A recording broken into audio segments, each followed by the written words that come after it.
Hello friend, मैं हूं शोएब और आपका दोस्त। आज हम इस वीडियो में नया न्यू सीरीज स्टार्ट करेंगे स्कीमेटिक का। न्यू सीरीज का कहने का मतलब,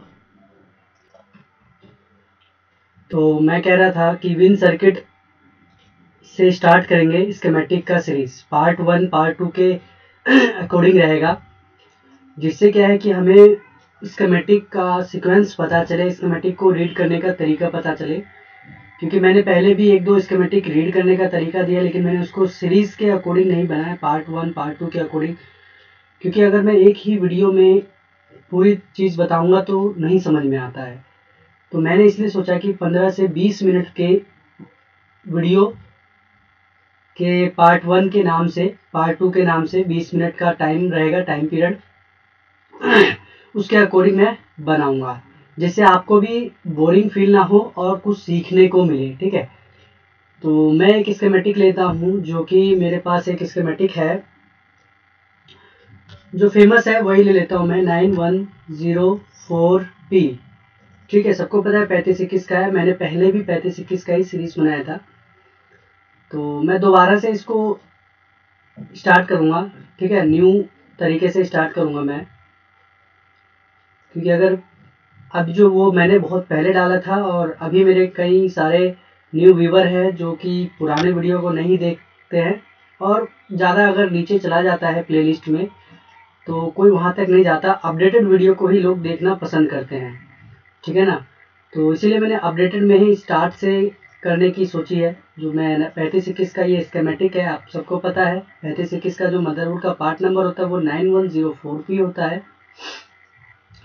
तो इसमें क्या है कि ये पहला पेज होता है डायग्राम का, और पहले पेज पे कुछ इन्फॉर्मेशन दी गई है पर्टिकुलर। इसमें मॉडल नेम दिया गया है बोर्ड का, और प्रोजेक्ट कोड होता है, और पीसीबी नंबर। पीसीबी का मतलब आपको पता है, जो आपकी बोर्ड मदरबोर्ड होता है उसे पीसीबी कहते हैं। उसका नंबर क्या है मदरबोर्ड का? 9104P। और उसके बाद भी ये सब देख सकते हैं, ये सब क्या है, हमारे मतलब की चीज़ नहीं है। ठीक है, तो इसको हम इग्नोर करेंगे। उसके बाद हमें दिया गया है कि ये डेल का लैपटॉप है, जो कि हम सबको पता है डेल का लैपटॉप है ये। उसके बाद ये कॉम्पेल कॉन्फिडेंशियल, मतलब ये क्या है, ये जो है इस कंपनी ने डेल का जो बोर्ड है, डेल का जो लैपटॉप है, उस लैपटॉप के अंदर जो मदरबोर्ड है उसको डिजाइन किया।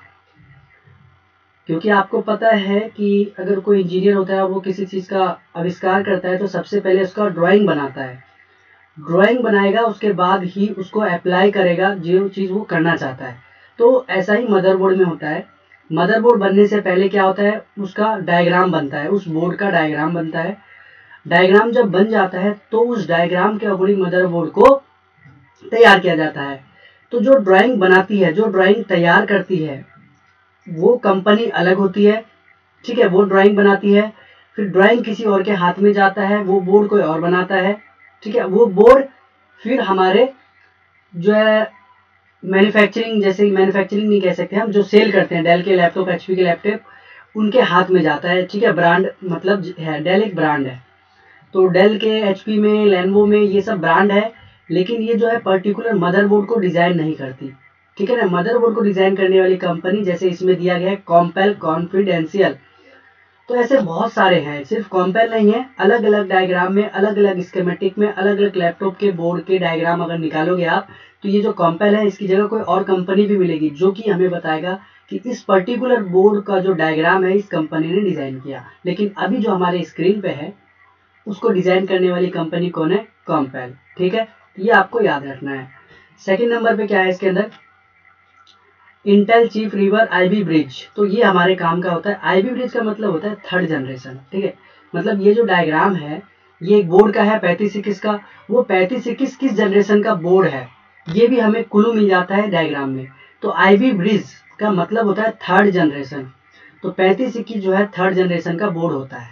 ठीक है ना, ये आपको याद रखना है। पैंथर पॉइंट मतलब सेम हो, जैसे कि आपने आईबी ब्रिज का मतलब थर्ड जनरेशन है, उसी तरह पैंथर पॉइंट का नाम थर्ड जनरेशन है। फर्क क्या है? आईबी ब्रिज सीपीयू को डिनोट करता है, पैंथर पॉइंट पीसीएच को डिनोट करता है। ठीक है ना, सीपीयू थर्ड जनरेशन का है, उस थर्ड जनरेशन के सीपीयू को सपोर्ट करने वाला जो एचएम है वो पैंथर पॉइंट, जो कि थर्ड जनरेशन का ही एचएम होता है। ये आदि याद रखना है आपको। OA के शायद 15.15 इंच का आपका लैपटॉप है, ठीक है। और यहाँ पे है UMA-DIS।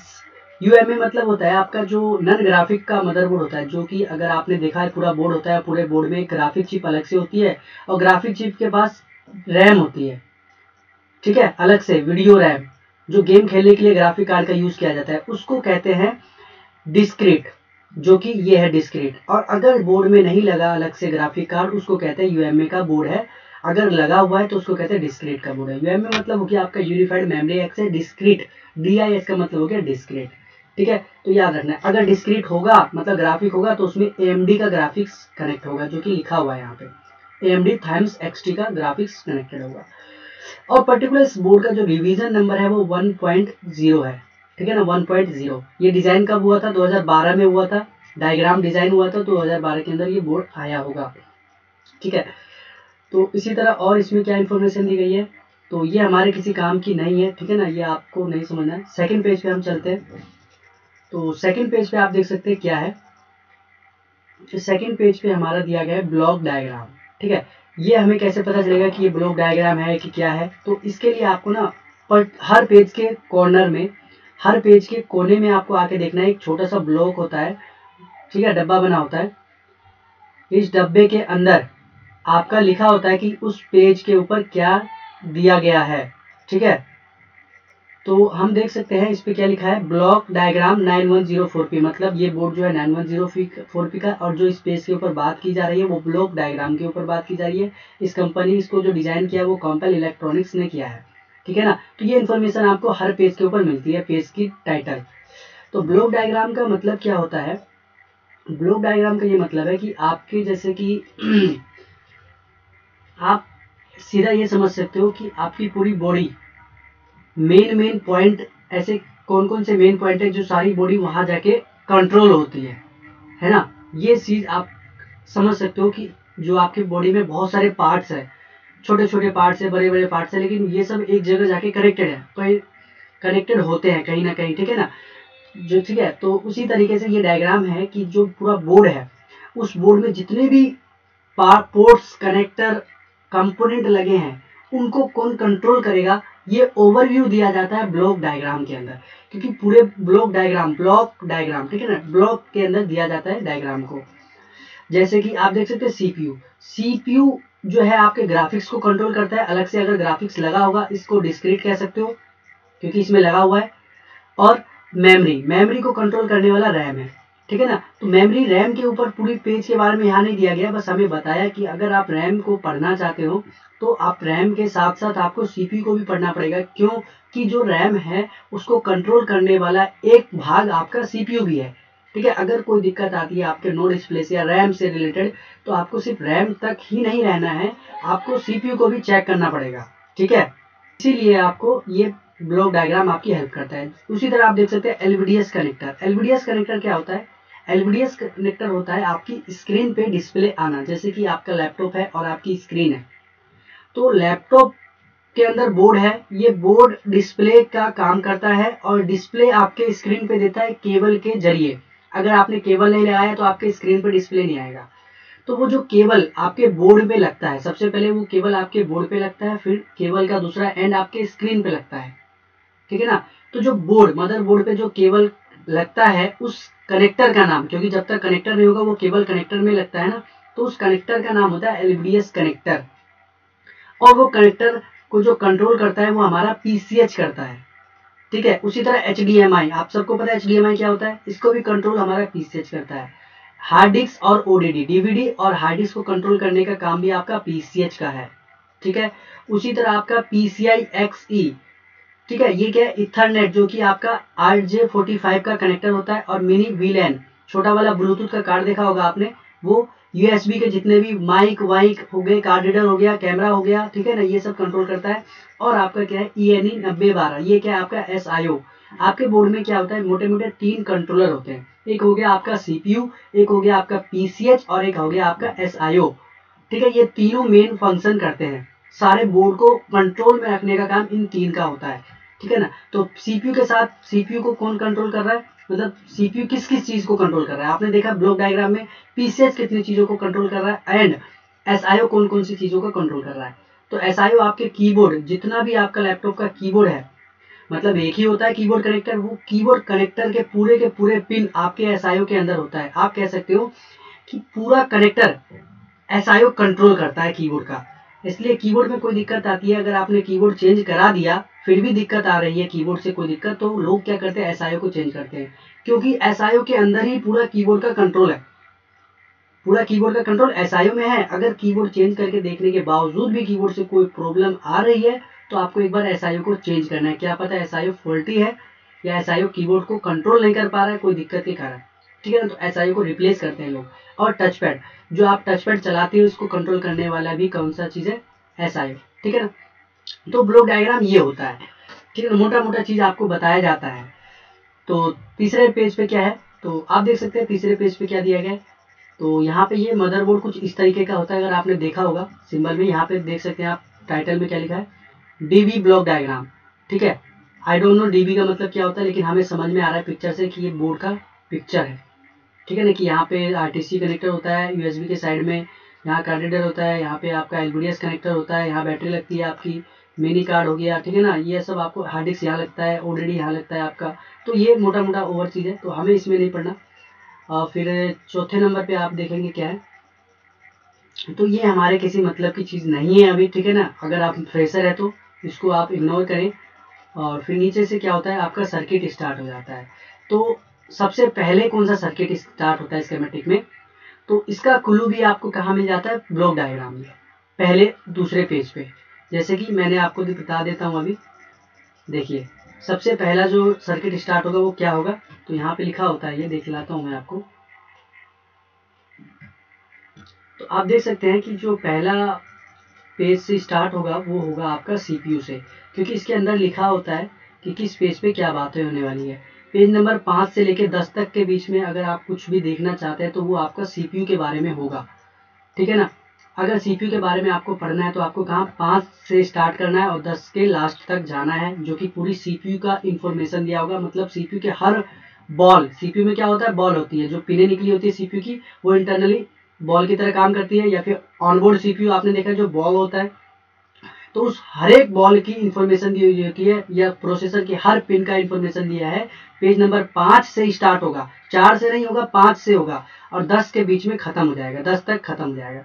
फिर 11 से जो स्टार्ट होगा वो आपका PCH होगा। जैसे कि आप देख सकते हैं 13 से 20, मतलब 11 और 12 यहाँ पे नहीं दिया, 13 नंबर से आपको 20 नंबर तक जो है सिर्फ PCH की इंफॉर्मेशन मिलेगी। स्टार्ट कहाँ से होगा आपका, 13 नंबर से। पूरा PCH की ब्लॉक पिन के बारे में, पूरा PCH के ग्राउंड के बारे में दिया होगा, ठीक है ना, 13 से 20 के बारे में। तो इसी तरीके से हमें को देखना है। तो हमें क्या है कि हमें सबसे पहले समझना है, हम क्या करते हैं कि ना इसके ऊपर से ही चलते हैं। मतलब मैं स्टार्ट करता हूँ CPU से स्टार्ट करता हूँ, ठीक है ना, क्योंकि हम नीचे बीच से जाएंगे तो हमें थोड़ी सी दिक्कत होती है। हम यहीं से चलते हैं, हमें समझ में नहीं आए कोई मतलब नहीं है, क्यों, क्योंकि हमें समझना क्या है कि स्कीमेटिक को पढ़ने का तरीका कैसे हमें पढ़ना है, चाहे CPU के बारे में हो, चाहे 19 वोल्ट के बारे में हो, चाहे RTC के बारे में, चाहे PCH के बारे में हो, ठीक है ना। तो हमने क्या करा, पेज नंबर 5 पे आगे देख सकते हैं, पेज नंबर 5 आपको दिख रहा होगा, यहाँ पे लिखा है पेज नंबर 5 से 57, टोटल पेज है इसमें 57। तो आप, मैं इसको थोड़ा सा छोटा कर रहा हूँ फिर आपको दिखेगा ये। तो ये क्या है पेज, आप यहाँ ओवरव्यू, सबसे बढ़िया चीज़ क्या है हमारे लिए इसमें, कि हमें हर पेज के ऊपर टाइटल दिया प्रोसेसर DMI FDI PEG।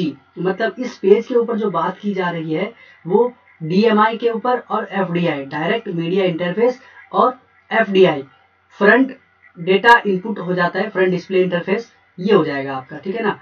तो फ्रंट, तो यहाँ पे देख सकते हैं फ्लेक्सिबल डिस्प्ले इंटरफेस का भी नाम होता है VD। तो DMI देख सकते हैं, यहाँ पे क्या है, CPU के अंदर आपको पता है बहुत सारे ब्लॉक होते हैं। तो अभी जो बात हो जा रही है पेज नंबर 5 पे, वो DMI के ऊपर बात हो रही है, जो कि आपका जो पूरे PCH को कंट्रोल करती है इस लाइन से, DMI की लाइन से। और FDI जो है आपके LVDS HDMI से कंट्रोल करती है। तो ये आपका कंट्रोल सिग्नल हो गया। और इसके बाद EDP, EDP एक क्या है, EDP एक LVDS कनेक्टर का ही यूज़ होता है, लेकिन EDP का यूज़ नहीं किया गया इसके अंदर, ठीक है ना। पूरा कनेक्शन नो है, इसका मतलब आप समझ सकते हैं कि मैं आपको सिंबल भी बताता चलता हूँ तो आपको आसानी होगी। जब कभी इस तरह का क्रॉस आएगा आपके पास, यहाँ पे देख सकते हैं ये जो क्रॉस है, ये सारे क्रॉस का निशान है, मतलब इस पिन का यूज़ कहीं भी नहीं किया, कहीं भी नहीं किया, ना ही इसका यूज़ किया गया है। ठीक है, और जैसे कि ये है आपका @ आपको ये दिख रहा होगा @ इसका मतलब क्या होता है, जहाँ पे जिस कंपोनेंट के साथ @ डिनोट हो, @ लगा हो, मतलब होता है कि वो कंपोनेंट बोर्ड पे नहीं मिलेगा आपको। आप कितनी भी कोशिश कर लो, वो कंपोनेंट आपको बोर्ड पे नहीं मिलने वाला। ठीक है ना। क्या होता है कि जो रजिस्टर है वो इस दोनों ट्रैक के ऊपर कनेक्टेड होता है, लेकिन जब @ होगा तो ये रजिस्टर कनेक्ट नहीं होगा, लेकिन आपके ये दोनों पैड जरूर लगे होंगे आपके बोर्ड में, लेकिन इसके ऊपर आपको विजिबल दिखने वाला कोई चीज नहीं होगा रजिस्टर। ठीक है ना। तो @ और @ का यूज किया जाता है सिर्फ और सिर्फ कॉम्पेल के अंदर, कॉम्पेल के अंदर ही @ का यूज किया जाता है। ठीक है, ये याद रखना है आपको। तो हम आगे चलते हैं, क्या है ये जो सिंबल है, ये सिंबल क्या बता रहा है और ये सिंबल क्या बता रहा है। तो आप देख सकते हैं ये सब जो इनपुट का काम कर रही है, कुछ इस तरह से एरो मार्क है इसका। इसका मतलब होता है कि ये जो है सीपीयू अपने अंदर लेगा इनपुट और आउटपुट, आपको पता है क्या होता है। तो ये इनपुट का काम कर रही है, मतलब ये जो आपका FDI सिंक है और इधर से आपका PEG निकलेगा, मतलब ये आउटपुट है। तो इनपुट एंड आउटपुट का ये सिंबल होता है, ये आउटपुट सिंबल है और ये आपका इनपुट का सिंबल है। ठीक है ना, ये आपको याद रखना, ये आउटपुट का सिंबल है।